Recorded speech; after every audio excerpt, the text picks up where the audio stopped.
یہ ایک خوبصورت اسلامی محلہ ہے جہاں لکڑی کے شاندار گھر ہیں، ہر طرف ہریالی ہے، پرندے چہچہاتے ہیں اور لوگ ایک دوسرے سے بہت محبت اور خلوص اور ہمدردی کے ساتھ پیش آتے ہیں۔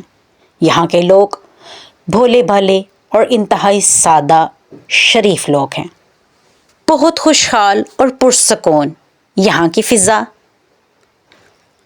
لیکن لگتا تھا کہ اب شاید ان محلے میں رہنے والے سیدھے سادے بھولے بھالے لوگوں کی آزمائش کا وقت آ چکا تھا۔ ہوا یوں کہ ایک دن ایک بوڑھی عورت ضعیف چلتی ہوئی یہاں آ نکلی۔ وہ عورت دیکھنے میں تو بہت سیدھی سادی اور ہمدرد محسوس ہوتی تھی، لیکن حقیقت تو کچھ اور ہی تھی جناب۔ جی، وہ عورت سوچ سمجھ کر اس محلے میں داخل ہوئی۔ وہ بڑھیا بہت چالاک تھی۔ جی، ملیے بی منمن سے۔ بی منمن لوگوں کو بیوقوف بنا کر ان کا مال ہتھیایا کرتی۔ جس جگہ دھوکہ کرتی اس محلے سے چل نکلتی اور کوچ کر دوسری جگہ جا بستی۔ ایک اور نئی واردات کے لیے بی منمن محلے میں داخل ہوتی ہے۔ محلے کی خوبصورتی، آپسی اتفاق دیکھ بی منمن کی آنکھیں کھل جاتی ہیں۔ اب بی منمن کچھ دن اس محلے میں رہتی ہے، وہاں کے لوگوں کا رہن سہن دیکھتی ہے۔ پھر بی منمن اپنے چال کھیلنے کے لیے میدان میں آتی ہے۔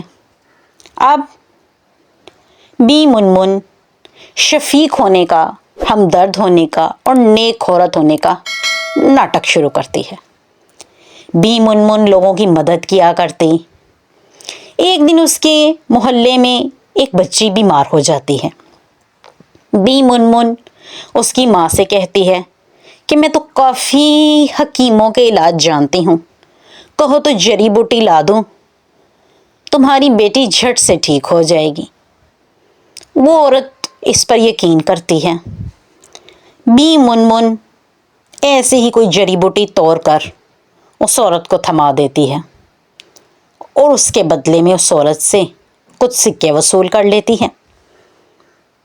خیر، اب وہ جعلی دوائی سے کیا اثر ہونا تھا؟ بی منمن نے کہا شفا تو اللہ کے ہاتھ میں ہے، ملے نہ ملے میں تو کوشش ہی کر سکتی ہوں۔ بات آئی گئی سی ہو گئی۔ خیر، کچھ دن بعد ہوتا یوں ہے کہ اس محلے میں ہمدان نامی ایک شخص رہتا تھا جو کہ کافی امیر تھا۔ وہ لوگوں کی پیسوں سے خوب مدد بھی کیا کرتا تھا اور کافی نیک آدمی تھا۔ بی اماں ہمدان کا صدقہ خیرات اور سخاوت کرنا دیکھ کر بھانپ گئی کہ یہ مالدار سامی ہے۔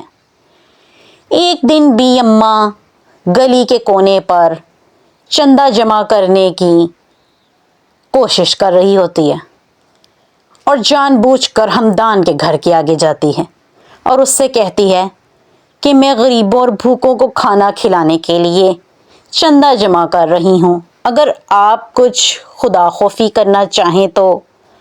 ہمدان ایک نرم دل امیر شخص تھا۔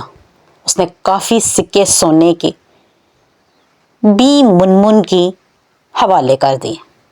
بی منمن نے سونے کے سکے لیے اور جھٹ سے اپنے حجاب میں چھپا لیے۔ اب بی منمن وہاں سے چل دی۔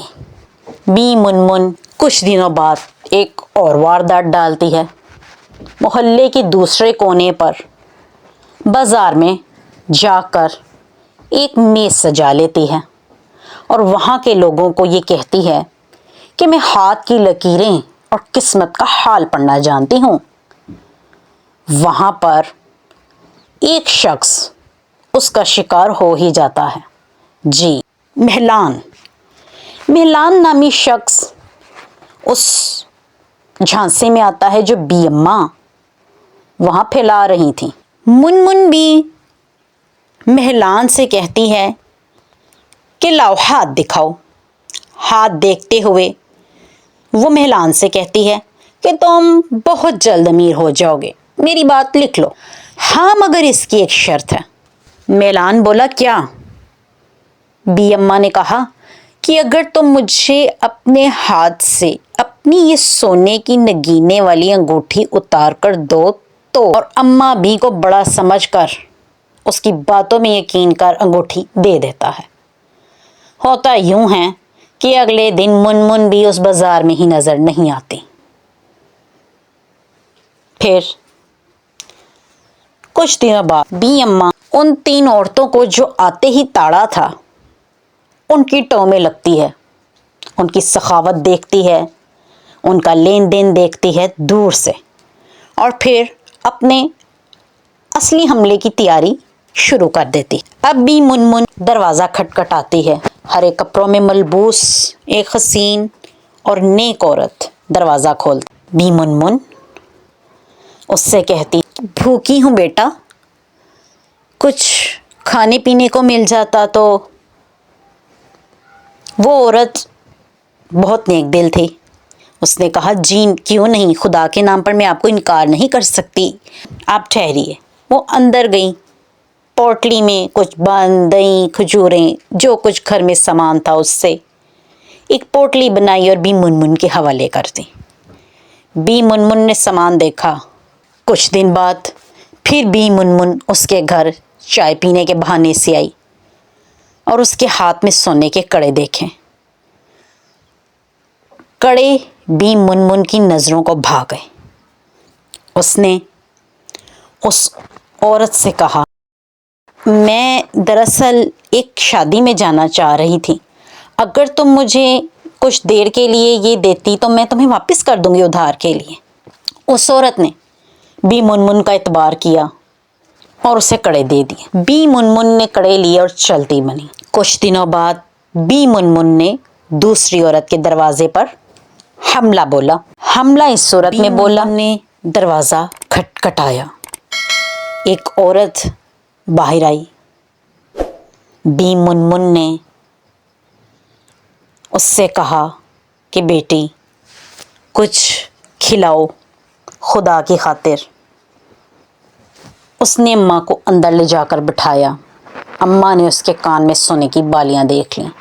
اندر بی منمن گھر کو تاڑنے لگی اور تاڑتے ہوئے اس کا دھیان اس عورت کے جھمکوں پر پڑا۔ ادھاڑی کا کیا ہے، مانگ ڈالے۔ اس نیک دل عورت نے دینے سے انکار نہ کیا۔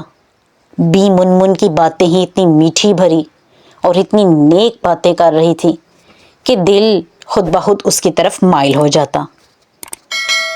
کچھ دن کا کہہ کر جو جھمکے ادھار لیے سو بی منمن پھر نہ پلٹی۔ پھر بی منمن نے تیسری عورت کے گھر کا رخ کیا اور اس سے بھی ویسے ہی بہانہ کیا کہ میں تو یہاں بچوں کو دم کرتی ہوں، اور کرتی کراتی باتیں اندر پہنچ گئی۔ سلام دعا ہوئی، پھر اگلے دن کچھ سلام دعا ہوئی، اور کچھ دن کا وقفہ ڈال بی منمن نے اس تیسری عورت سے کچھ رقم ادھار لی۔ رقم ادھار لی اور پھر بی منمن حسب معمول منظر سے غائب ہو گئی اور دوبارہ ان میں سے کسی کو نظر نہ آئی۔ اس پرسکون اور شریفوں کے محلے میں بی منمن کافی مرد اور نیک عورتوں کو بے وقوف بنا کر ان کا مال اب ٹھگ چکی تھی۔ دیکھا دیکھی سرگوشیاں سی ہونے لگی، لوگوں میں یہ بات پھیلنے لگی۔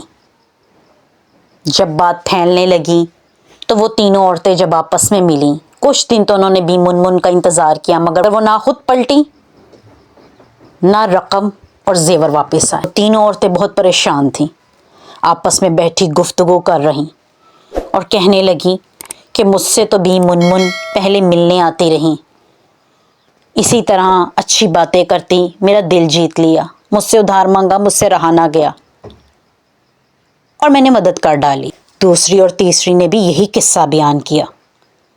تینوں ہکی بکھی ان کی آنکھیں کھلی کی کھلی رہ گئیں۔ وہ بہت افسردہ تھیں کہ ایک بڑے دھوکے کا شکار ہو چکی ہیں، نہ تو بی منمن کو پکڑ سکیں اور چیزیں کہاں سے واپس لائیں۔ وہاں ہمدان کو پتہ چلا، جو کہ بی منمن کو کثیر رقم چندے کے طور پر دے چکا تھا، کہ چندہ محلے کے کسی بھی غریب گھر میں پہنچا ہی نہیں۔ سب محلے والے جمع ہوئے اور انہوں نے بی منمن کے گھر کا گھیراؤ کیا۔ تینوں عورتیں جو بی منمن کو اپنی ماں کا درجہ دینے لگی تھیں، دروازہ کھولا اور بی منمن کے گھر کے اندر داخل ہو گئیں۔ جا کر کیا دیکھتی ہیں کہ بی منمن کے آگے زیور اور پیسوں کا ڈھیر لگا ہے اور وہ انہیں دیکھنے اور گننے میں مصروف ہے۔ وہ ان تینوں کو دیکھ حیران ہو جاتی ہے۔ خیر، بی منمن کو باہر لایا جاتا ہے۔ سب شکوہ شکایت شروع کر دیتے ہیں۔ وہ تینوں عورتیں بھی کہتی ہیں کہ بی منمن، ہم نے تمہیں اپنا بڑا مانا، تمہاری خدا ترسی کی باتوں کو سن کر ہم نے تم پر اعتماد کیا، پورے محلے نے تم پر اعتماد کیا، اور تم نے ہمارے اعتماد، محبت، خلوص اور سخاوت کا یہ صلہ دیا ہے۔ بی منمن دوڑ لگاتی ہیں۔ باہر محلہ جمع تھا۔ بی منمن بھاگنے کی کوشش کرتی ہیں کہ بکریاں رستہ بند کر دیتی ہیں، اور بی منمن کی ساری دولت اور زیورات زمین پر گر جاتے ہیں۔ سب لوگ افسردہ ہو کر شکوے شکایتیں کرتے ہیں۔ اب بی منمن بہت شرمندہ ہوئی، وہ رونے لگی، لیکن اب وہ اپنا اعتماد اتنا کھو چکی تھی، اپنا بھروسہ اتنا توڑ چکی تھی، لوگ اس پہ جو یقین کرتے تھے وہ لوگوں کے یقین اور اعتماد کو اتنا توڑ چکی تھی کہ کسی کو اس کے سچے آنسوؤں پر بھی یقین نہیں تھا۔ بی منمن اس بار سچ میں رو رہی تھی، لیکن لوگ اب اسے جھوٹا ہی سمجھ رہے تھے۔ سب نے مل کر فیصلہ کیا کہ تم بزرگ خاتون ہو، ہم تمہیں معاف تو کرتے ہیں، لیکن اب ہم سے یقین اور ہمدردی کی ہرگز امید نہ کرنا۔ بی منمن بہت دکھی ہوئی کہ جو لوگ اسے اپنا بڑا سمجھتے تھے، پیار کرتے تھے، اس کے مشوروں کو سر آنکھوں پر رکھتے تھے، اس پر اعتماد کر اپنی قیمتی سے قیمتی چیز دیتے، اپنے گھر میں بٹھاتے، کھلاتے پلاتے، اس کا صلہ یہ غداری نہیں ہونا چاہیے تھا۔ مگر ہائے افسوس، اب کیا کریں، اب تو جو ہونا تھا سو ہو چکا۔ سخاوت اور اعتبار اور نیکی یہ بہت قیمتی چیزیں ہیں، مگر چلاک لوگوں سے ہوشیار رہنا بھی ضروری ہے، ورنہ آپ کی ناسمجھی آپ کے بڑے نقصان اور وبال کا سبب بن سکتی ہے۔ اعتماد ایک انمول شیشے کی طرح ہے، جس میں ایک بار درار پڑ جائے تو پھر اسے جوڑنا ناممکن سا ہو جاتا ہے۔ تو قدر کیجیے ان لوگوں کی جو آپ پر اعتماد کرتے ہیں۔